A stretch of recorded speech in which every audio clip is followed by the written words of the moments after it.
Hey everybody, Weston here with the Hidden Gibbon, back with another viewer request deck tech video, and today we have Rigo. So without further ado, let's get into it. By default, unless folks specify that they want a super high budget, like let's go balls to the walls, when I do viewer requests, I try to keep them at 500 or less, being conscientious of folks not being able to spend like $1,000 on a deck, as I myself cannot spend $1,000 on a deck. So without further ado, let's get into it. And if you want to see your commander be made into a deck tech, drop a commander in the comments down below.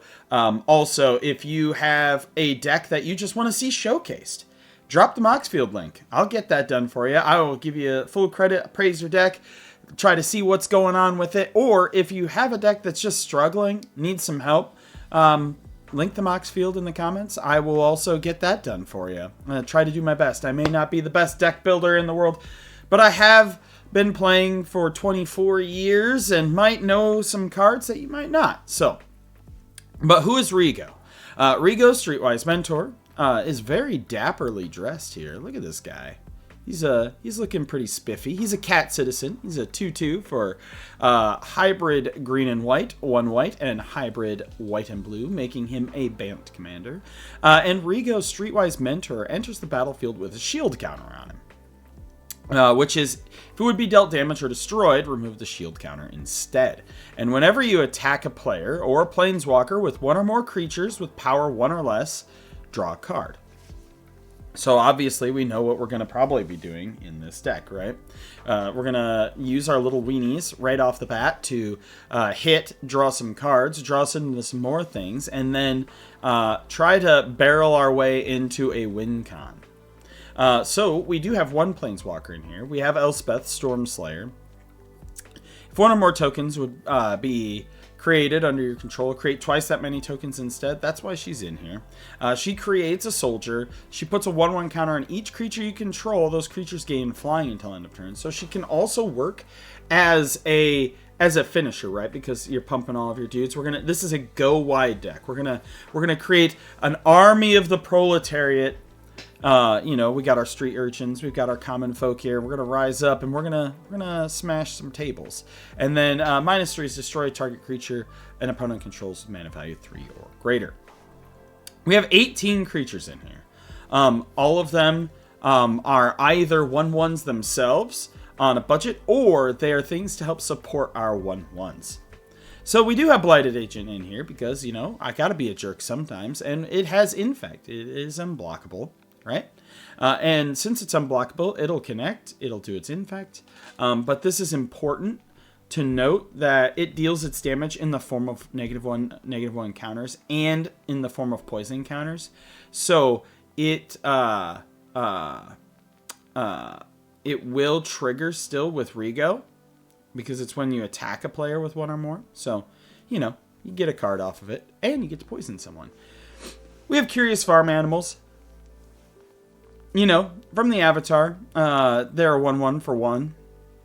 And when it dies, you gain 3 life, because a lot of these dudes are just going to end up being expendable chump blockers. You can also sacrifice it to destroy an artifact or enchantment, which is always nice.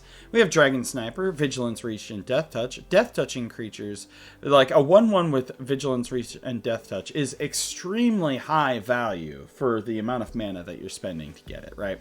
That's a lot of keywords. Edric, the Spy Master of Trest. Whenever a creature deals combat damage to one of your opponents, its controller may draw a card.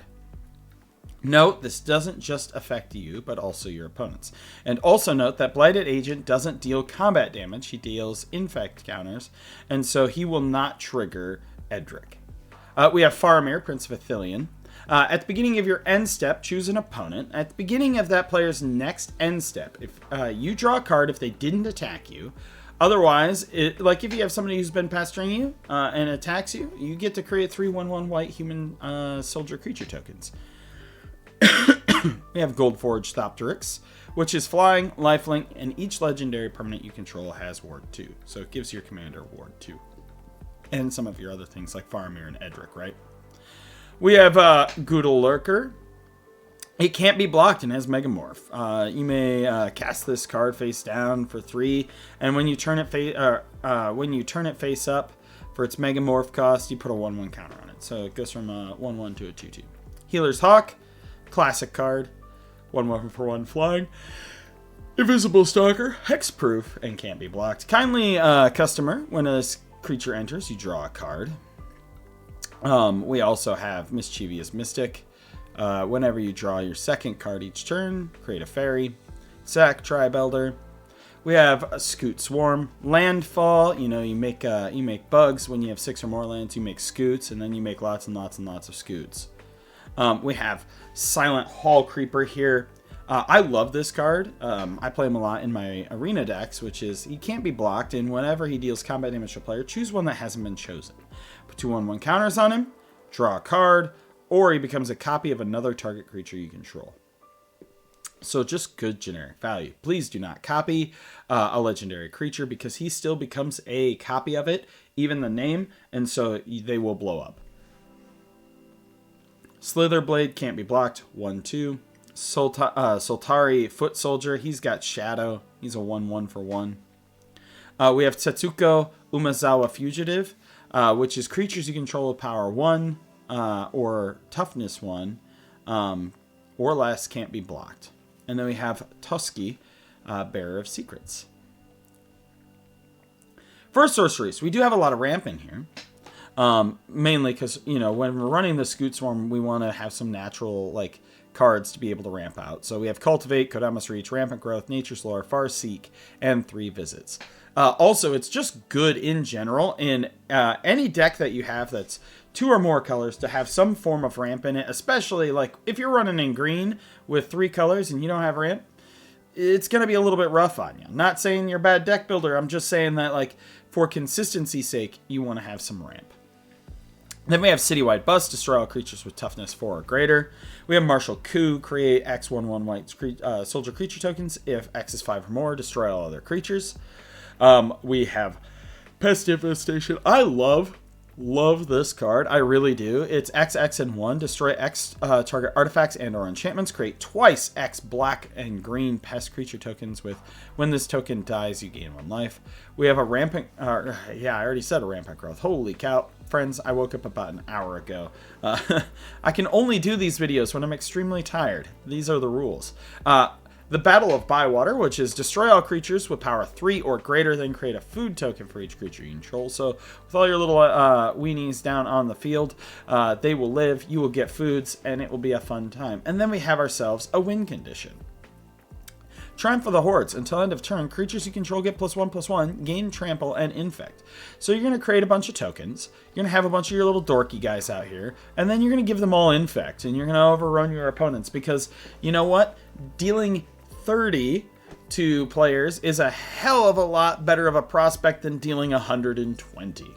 Aggro is difficult in this game, friends. Gotta make it easier for yourself. We've got Spider Fog in this deck, you know. Make yourself not die, and then make a whole bunch of little spiders. We have Aura Mutation, so you blow up an enchantment, and you create X 1/1 green Saproling creature tokens, where X is that enchantment's value. Somebody, you know, gets out the early Omniscience without any, like, you know, win con with it. Blow it up. For removal, we have Beast Within, Generous Gift, Path to Exile, Swords to Plowshares, and Stroke of Midnight. Do not run fight spells in this deck. All your stuff is 1/1s.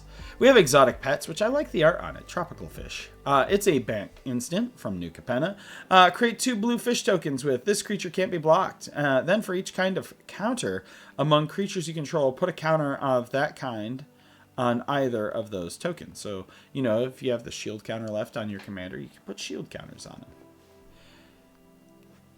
Flurry of Wings. I love this card. I used to play this in my in my Janara deck back in the day. It's from Alara Reborn, and you put X 1/1 white bird soldier creature tokens into play, where X is the number of attacking creatures. I love this card a lot. Think of it as like the progenitor to things like Arachnogenesis and Ink Shield. We have Grand Crescendo, create X1, 1/1 green and white citizen creature tokens. Creatures you control gain indestructible until end of turn. March of the Multitudes, Convoke, create X1/1 white soldier creature tokens with lifelink. Lifelink's always fun to have. Then you can be the Lisan Akaib and create a whole bunch of white sand warrior creature tokens. You know, secure the waste. They're gonna go out there. They're following Muad'Dib. Spice must flow. God, I love Dune. Sorry for all the Dune jokes, friends. Then for our artifacts. You know, we got to make our weenie creatures terrifying by giving an Akroma's Memorial. Creatures you control have flying, first strike, vigilance, trample, haste, protection from black, protection from red. And you know, then if you trample the hordes them, they get really terrifying. We do have a couple mana rocks in here. We have Arcane Signet, Felwar Stone, and Soul Ring. Normally, I would not be running mana rocks in a deck like this, except for we are running a whole bunch of X spells, so getting the extra mana is useful. We have Ensnaring Bridge, so creatures with power greater than the number of cards in your hand can't attack.